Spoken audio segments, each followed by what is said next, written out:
بسم الله الرحمن الرحيم.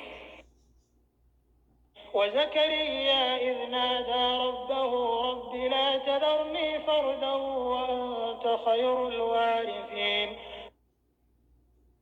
اور زکریا کو یاد کرو جب انہوں نے اپنے پروردگار کو پکارا کہ پروردگار مجھے اکیلا نہ چھوڑ اور تو سب سے بہتر وارث ہے.